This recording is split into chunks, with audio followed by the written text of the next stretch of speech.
자, 이런 가운데 국회 국정감사에서 못 볼 수 있는 인물이 있습니다. 이 대통령의 시민단체 활동 시절부터 함께한 핵심 측근으로 알려진 대통령실 김현지 총무비서관인데요. 대통령실은 어제 조직 개편을 발표하면서 김 비서관이 제1부속실장으로 자리를 옮긴다고 밝혔습니다. 앞서 최근에 국회 운영위에서는 김현지 당시 총무비서관의 국정감사 증인 출석 여부를 놓고 여야가 부딪혔는데 이후에 한 4일 만에 어제 인사가 난 거고요. 자, 이를 두고 지금 국민의힘과 민주당에서 어떤 반응인지 먼저 좀 들어보시죠. 대통령실은 어제 오후 존엄 현지를 국정감사에서 지키기 위한 인사교체를 단행하며 김현지를 순식간에 V0 수준으로 끌어올리고 30년 넘게 국정감사에 예외 없이 출석한 총무비서관을 불출석시키려고 하다가 여론의 역풍이 불자 1993년 신설된 이래 단 한 차례도 출석한 전례가 없는 제2부속실장으로 발령내는 대단한 창의력을 보였습니다.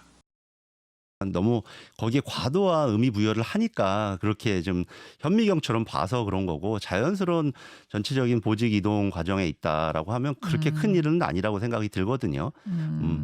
그리고 대통령실이 이 국정감사 때문에 뭔가 보직을 이동을 할 만큼 그렇게 한가한 조직이 아닙니다. 오해가 없으셨으면 좋겠다라는 생각이 들고. 국정감사 출석을 피하기 아니냐, 이런 입장이 있는데 국민의힘 의견 한번 들어보겠습니다. 지금 조금 전에 박상혁 의원도 오늘 오전에 라디오에 출연해서 이제 말씀을 하시면서 네. 이게 이제 그렇게 피할 의도로 한 것은 과도한 해석이다. 진작부터 이렇게 인사 조치가 있을 예정이었기 때문에 이건 지극히 자연스러운 일이다라고 말씀을 하셨는데, 지금 이 인사이동을 놓고 자연스럽다라고 느낄 분이 과연 몇 분이나 계실까요? 누가 보기에도 너무나 뻔연히 그 의도가 보이는 거 아니겠습니까?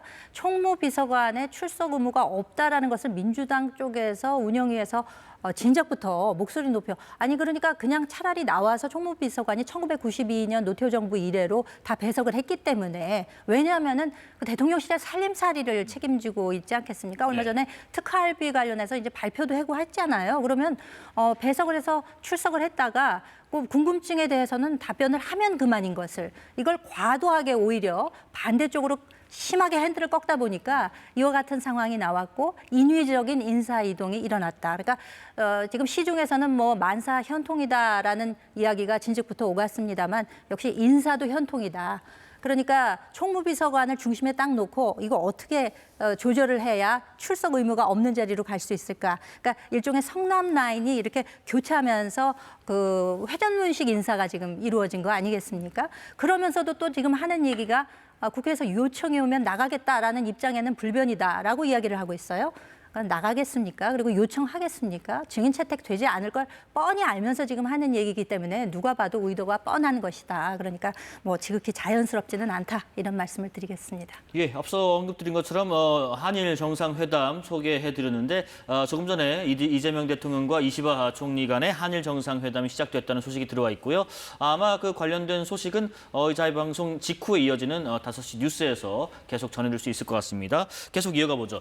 과거에 청와대에 계셔서 좀 잘 아실 것 같은데 총무비서관이 국정감사장에 항상 나왔었다 말씀하신 것처럼, 근데 갑자기 제1부속실장으로 발령이 났다.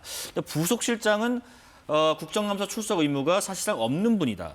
그러다 보니까 김현지 부서관을 두고 이런저런 설왕설래 말들이 좀 나옵니다. 어떻게 생각하세요? 저는 일단 이제 김현지 비서관의 입장이 전달이 된 것은 이제 어떤 보직에 있든 국회에서 합의를 해서 부르면 나가겠다라는 취지인 것으로 알고 있고요. 그것은 대통령실의 공식적인 입장이기도 합니다. 근데 저도 이제 청와대에 있어봐서 알지만 이런 내부적인 조직 개편은 사실 상당 기간 준비하는 경우가 많습니다. 그러니까 우리가 국정감사에서 누굴 부를까, 누굴 부르니까 이 사람을 어디로 보내자, 이런 식의 논의가 이루어지는 게 아니라 이제 인적 개편을 지금 제1부속실장과 관련해서만 한 게 아니잖아요. 그러니까 김현지 비서관만 총무비서관에서 1부속실장으로 가는 인사를 낸 것이 아니라 지금 보면 나름대로 상당한 변화들이 있거든요. 뭐 예를 들면 지금 대변인도 한 분이 이제 추가가 되는 것이고, 대변인. 그렇습니다. 김남준 대변인이 추가가 되는 것이고, 그 외에도 총무비서관으로 새롭게 이제 제2부속실장을 하시던 분이 또 오게 되는 것이고, 그렇게 바뀌는 인사도 있는가 하면 또 인사수석실 산하의 균형 인사비서관을 또 만드는 일도 있고, 디지털 소통비서관을 홍보수석실 직속에서 비서실장 직속으로 바꾸고 그다음에 뭐 정책홍보비서관실과 국정홍보비서관을 합치고 이런 것들은 이제 정부가 출범한 지 한 100일 좀 지났는데 그동안 업무를 하면서 청와대가 보다 효율적으로 돌아가기 위해서는 대통령실이 보다 효율적으로 돌아가기 위해서는 어느 정도의 개편과 뭐 직제 추가도 필요하고 혹은 통합도 필요하다.